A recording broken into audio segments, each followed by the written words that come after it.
Hello guys, അപ്പോൾ welcome to our Friday vlog. നിങ്ങൾക്കെല്ലാവർക്കും അറിയുന്നത് പോലെ ഖത്തറിൽ ഞങ്ങൾക്ക് ഫ്രൈഡേ ആൻഡ് സാറ്റർഡേ ആണ് വീക്കെൻഡ്. അതുകൊണ്ട് തന്നെ തേഴ്സ്ഡേ ഈവനിങ്സ് ആൻഡ് ഫ്രൈഡേസ് എന്ന് പറയുന്നത് വളരെ റിലാക്സിങ് ആൻഡ് ചിൽ മോഡിലായിരിക്കും. സാറ്റർഡേ ആകുമ്പോഴത്തേനും സ്കൂളിലേക്കും ഓഫീസിലേക്കും ഒക്കെ പോകാനുള്ള പ്രിപ്പറേഷൻസ് തുടങ്ങും. നമ്മുടെ ഇൻട്രൊഡക്ഷനിൽ welcome to our Friday vlog എന്നൊക്കെ പറഞ്ഞ് തള്ളിമറിച്ചപ്പോൾ നിങ്ങൾ കരുതി കാണും ഞാൻ എന്തോ സംഭവ ബഹുലമായിട്ടുള്ള കാര്യം കാണിക്കാൻ പോവുകയാണെന്നുള്ളത്. സോറി ഗൈസ്, ഞാനിവിടെ നിങ്ങളെ കാണിക്കാൻ പോകുന്നത് ഒരു മീൻ വാങ്ങൽ കാഴ്ച മാത്രമാണ്. ഞങ്ങളും ഞങ്ങളുടെ ക്ലോസ് ഫ്രണ്ട് ആൻഡ് ഫാമിലിയും സെയിം ബിൽഡിംഗിലാണ് താമസിക്കുന്നത്.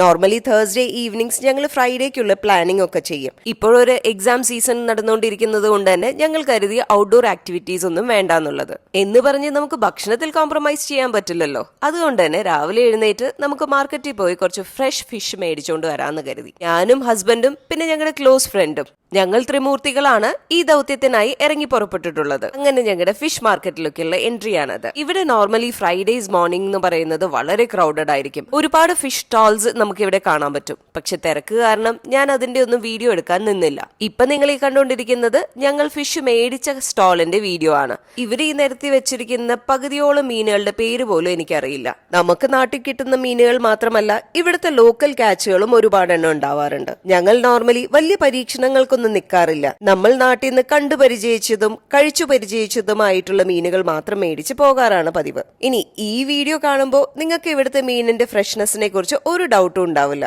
ആ മീനിന്റെ ചിറകുകൾ അടിക്കുന്ന കാണുമ്പോൾ തന്നെ നമുക്കറിയാം ഇത് ശരിക്കും ഒരു ഫ്രഷ് ക്യാച്ച് ആണ് എന്നുള്ളത്. ഞങ്ങൾക്ക് ആവശ്യമുള്ള മീനൊക്കെ ഓർഡർ ചെയ്ത് അതൊന്ന് ക്ലീൻ ആക്കി തരാൻ പറഞ്ഞ് കൊടുക്കുകയും ചെയ്തു. ക്ലീനിങ്ങിനായിട്ട് ഹാഫ് ആൻ അവർ ടൈം വേണം എന്ന് പറഞ്ഞപ്പോൾ നമ്മൾ മറ്റൊന്നും ചിന്തിക്കാൻ നിന്നില്ല. അടുത്തുള്ള കഫേ പോയി ഒരു ജ്യൂസ് അടിക്കാന്ന് കരുതി.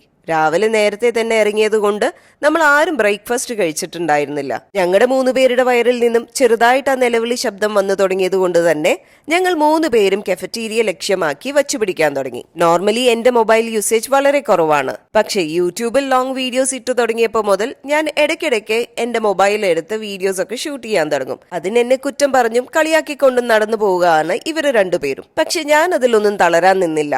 ഞാൻ വീഡിയോ എടുക്കാതിരുന്നു കഴിഞ്ഞാൽ ഇതൊക്കെ നിങ്ങളെ ഞാൻ എങ്ങനെയാ കാണിച്ചു തരാ അല്ലേ? പലപ്പോഴായിട്ട് ഇവര് 2 പേരും മറന്നു പോകുന്ന ഒരു കാര്യമുണ്ട്. അതായത് എന്റെ ലെഗ് സർജറി കഴിഞ്ഞതാണെന്നും അതുപോലെ തന്നെ എനിക്ക് ലിമിറ്റേഷൻ ഉണ്ട് നടക്കാൻ എന്നുള്ള കാര്യം. അപ്പൊ പിന്നെ ഇവരെ വിളിച്ച് അത് ഓർമ്മപ്പെടുത്തുന്നത് നമ്മുടെ കടമയായതുകൊണ്ട് ഞാൻ അത് ചെയ്യാറുമുണ്ട്.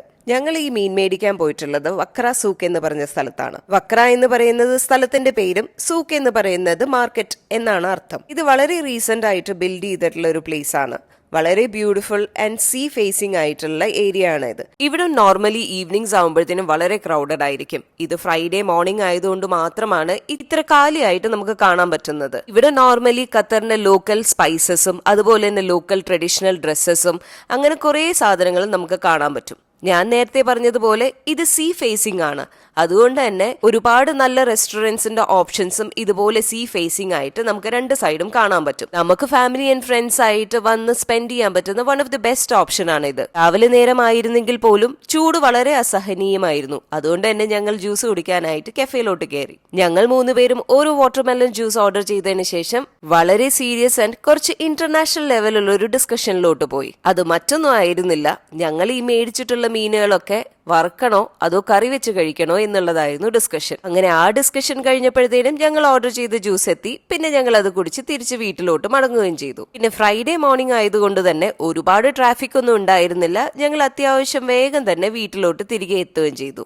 ഞങ്ങൾ മീനൊക്കെ മേടിച്ച് തിരികെ വീട്ടിലോട്ട് വരുന്ന വഴിയിൽ തന്നെ ഞങ്ങൾ ഉച്ചയ്ക്ക് കഴിക്കാൻ പോകുന്ന മെനുവും അതുപോലെ തന്നെ എല്ലാ ആൾക്കാരുടെ ഡ്യൂട്ടീസും പറഞ്ഞ് സെറ്റാക്കിയിരുന്നു. ഞങ്ങൾ ഫ്രണ്ട്സിന്റെ ഇടയിൽ ബെസ്റ്റ് ഫിഷ് ഫ്രൈ ഉണ്ടാക്കുന്നത് ഈ ഫ്രണ്ട് ആയതുകൊണ്ട് തന്നെ ഞങ്ങളിൽ ആരാണ് ഫിഷ് ഫ്രൈ ചെയ്യാൻ പോകുന്നത് എന്നുള്ള കൺഫ്യൂഷൻ ഞങ്ങൾക്കിടയിൽ ഉണ്ടായിരുന്നില്ല. ഞങ്ങൾ ഒരു 3-4 വെറൈറ്റി ഫിഷസ് മേടിച്ചിരുന്നു.